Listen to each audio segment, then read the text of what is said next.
ہے تو شیطان پاس آ کے کھڑا ہو جاتا ہے کہ جو ہی سامنے آئے اس کو چھو. اور یہ جو بچہ روتا ہے نا، اس کی وجہ حدیث میں یہ بتائے گی کہ شیطان اس کو ٹھونگا مارتا ہے. ڈاکٹرز جو کہتے ہیں کہتے رہیں، لیکن حدیث میں جو بتایا گیا وہ یہی ہے کہ شیطان اس کو آ کے تکلیف دیتا ہے، اس وقت سے پیچھے پڑ جاتا ہے انسان کے. اسی لیے والدہ کو جس کسی کی بھی ڈلیوری ہونی ان سب کو میں پہلے سے نصیحت کری کہ اس وقت کثرت سے آیت الکرسی پڑھیں تاکہ بھاگ جائے وہاں سے. اگر آپ اس حالت میں کنڈیشن میں نہ ہو پڑھنے کی تو جو آپ کے پاس کھڑے ان کو کہیں کہ پڑھیں. تو بہرحال کہتے ہیں کہ اس کے بچوں کو، ذریت کو، لَأَحْتَنِكَنَّ، البتہ ضرور قابو میں کر لوں گا، کھا جاؤں گا، ذریتہ، اس کی اولاد کو، اس کے بچوں کو، الا قلیلا، مگر بہت تھوڑے، بہت کم. یہ لفظ جو احتنکنا ہے یہ بہت جامع لفظ ہے. ہا نون کاف، حنا کا، حنا کا اور حنکا کا لفظی معنی ہوتا ہے کسی چیز کو چبا کر نرم کرنا. اور چبا کر نرم کسی چیز کو کس لیے کیا جاتا ہے؟ تاکہ اس کو نگلا جا سکے. کسی سخت چیز کو آپ نگل نہیں سکتے تو پہلے آپ اس کو کیا کرتے ہیں؟ چباتے ہیں، نرم کرتے ہیں، پھر اندر لے جاتے ہیں. شیطان نے بھی کیا کہا کہ میں کیا کروں گا، اس کو کھا جاؤں گا. اب یہ کھانا محاورتی معنی ہے، لفظی معنی نہیں ہے. اسی طرح تحنیک کہتے ہیں نا، گھٹی کو گھٹی نہیں دیتے بچوں کو، اس کو تحنیک بولتے ہیں. اور پھر ہونے کا اور ہن کا سبھی بچے کو مہذب بنانا.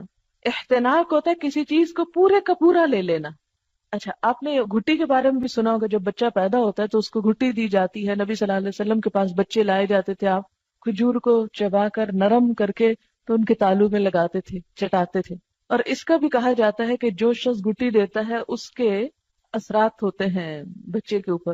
ہوتا یہ کہ بچہ بالکل ایک ان ٹچ نئی چیز ہوتا ہے نا، تو جو پہلے ہاتھ اس کو لگتے ہیں، جو اس کے زبان کے اندر یا جسم کے اندر انسان کے انگوٹھے سے یا انگلی سے جو ریز جاتی ہیں وہ اس کی شخصیت پہ اثر انداز ہوتی ہیں.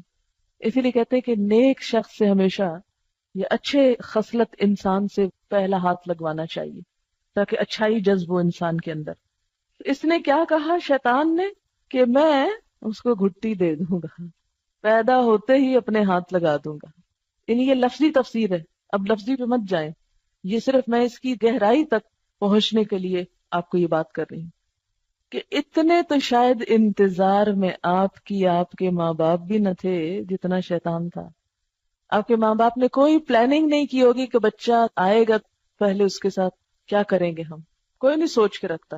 یہ کپڑے ان کے بنانے خریدنے وہ شوق ہوتے ہیں لوگوں کو، وہ ڈھیروں ڈھیر مال اکٹھا کر لیتے ہیں. لیکن کوئی ماں کم ہی پڑتی ہے کہ دینی اعتبار سے بچے کی پیدائش کے بعد مجھے اس کے ساتھ کیا کرنا ہے، اسلام کیا بتاتا ہے کہ پیدا ہونے کے فوراً بعد اس کے ساتھ کیا کیا معاملہ کیا جائے. ضرورت ہی نہیں ہے، شیطان کے حوالے کیا ہوا ہے. اب آپ خود سوچیں کہ ہمارا دشمن اتنا ہوشیار ہے کہ وہ اپنے ساتھ ملانے کے لیے کھڑا ہے وہاں. پہلے اس کو میں لے لوں گا، میں اپنا بنا لوں گا. جاتا ہے کہاں؟ ہمیں ہے کسی کو اللہ کا بنانے یا اپنا اس لیے بنانے کی فکر کہ اس کو اللہ کی طرف لے چلنا ہے. ایک ایک پہ نظر رکھے ہوئے. اور میں اگر مجھے مہلت مل گئی نا تو میں اپنے قابو میں کر لوں گا، اپنا بنا لوں گا. اسی طرح احتنک الفرس، فرس کہتے ہیں گھوڑے کو، گھوڑے کے منہ میں رسی لگانے کے لیے استعمال ہوتا ہے. کبھی آپ ٹانگے پہ بیٹھے ہوں تو اس کی جو باگیں لگائی جاتی ہیں، یعنی لگام جو لگائی جاتی، یعنی میں اس کو لگام دوں گا. اچھا، جب لگام کسی چیز کی ہاتھ میں آ جائے، گھوڑے کی لگام جب گھوڑا چلانے والے کے ہاتھ میں آ جائے تو پھر کیا ہوتا ہے؟